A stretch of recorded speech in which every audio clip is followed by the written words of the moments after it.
warahmatullahi wabarakatuh. Halo teman-teman, perkenalkan nama saya Eka Sulistiyowati, NIM A4 2018 0110 dari kelompok 5. Nah, di sini saya akan memaparkan kegiatan KKL virtual yang diselenggarakan oleh Prodi Pendidikan Biologi Universitas Muhammadiyah Surakarta pada tahun 2021-2022. Nah, untuk kegiatan sendiri ada pembekalan, ada kuliah pakar 1, kuliah pakar 2, dan kuliah pakar 3.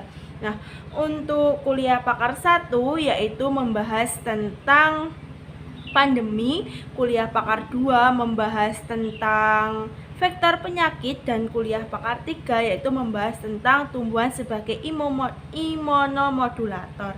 Nah, untuk hasil kegiatannya ada di video ini. Untuk kegiatan yang pertama yaitu pembekalan pada Senin 1 November 2021 yaitu melalui Zoom meeting yang dihadiri oleh seluruh peserta KKL yaitu mahasiswa angkatan 2018. Di sini dijelaskan mengenai tata tertib, gambaran singkat KKL dan kegiatan kelompok dan pembagian kelompok dan dosen pembimbing. Untuk kegiatan yang kedua yaitu kuliah pakar 1 pada Sabtu 6 November 2021 dengan pembicara Dr. Fitri Widyaningsih mengenai pandemi yang menggunakan platform Zoom meeting sebagai sarana untuk melakukan kuliah pakar 1. Untuk luaran kuliah pakar 1 yaitu membuat artikel ilmiah mengenai pandemi. Di sini saya mendapatkan judul yaitu membahas pandemi SARS. Artikelnya berisi judul, pendahuluan, isi, kesimpulan, dan daftar pustaka. Dalam pembuatan tugas proyek mini 1 itu ada observasi, ada konsultasi, dan ada pengumpulan melalui platform psikologi. Untuk kegiatan KKL yang selanjutnya yaitu kuliah pakar 2 yang diselenggarakan pada Sabtu 27 November 2021 dengan pembicara Ibu Lulus Susanti SKM MPH dari Balai Besar Penelitian dan Pengembangan Vektor dan Reservoir Penyakit dengan topik membekali calon guru biologi di program studi pendidikan biologi FKIP UMS tentang vektor penyakit. Kuliah pakar 2 dengan pembicara Ibu Lulus dengan menggunakan platform Zoom meeting sebagai sarana dalam kuliah karena masih dalam keadaan pandemi. Di sini Ibu Lulus menjelaskan tentang hewan-hewan yang menyebabkan vektor penyakit pada manusia. Nah, di sini yang paling penting, yang poin paling dijelaskan oleh Bu Lulus yaitu mengenai vektor penyakit nyamuk yang dapat menyebabkan vektor penyakit pada manusia.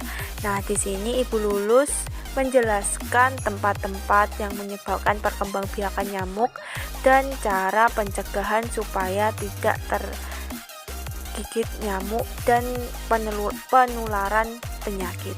Untuk kegiatan kuliah pakar 2 ini ada sesi tanya jawab, ada sesi pemaparan dari Ibu Lulus, dan dari teman-teman banyak yang menanyakan tentang apa sih vektor penyakit dan bagaimana vektor penyakit itu dapat menyebabkan dan dapat menularkan penyakit kepada manusia. Untuk luaran atau tugas kuliah pakar 2 yaitu membuat infografis tentang keanekaragaman vektor penyakit.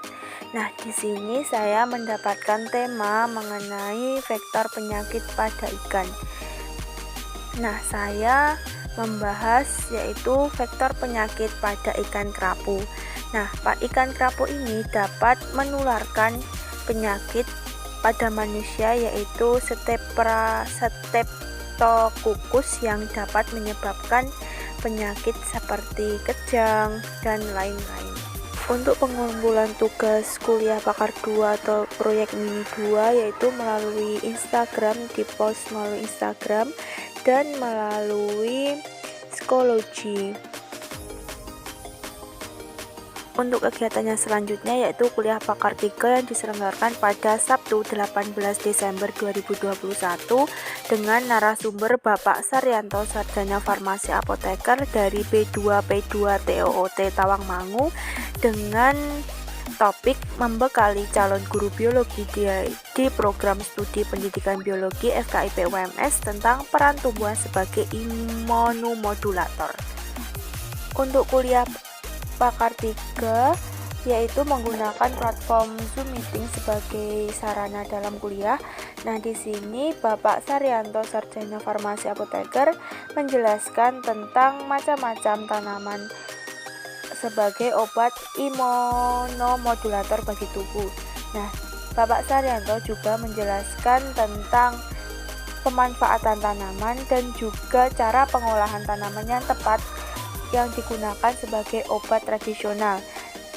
Dan Bapak Saryanto juga menjelaskan tentang manfaat-manfaat tanaman yang dapat digunakan sebagai obat. Nah, contohnya itu manfaat tanaman jahe yang dapat digunakan sebagai obat atau bisa menambah daya tahan tubuh.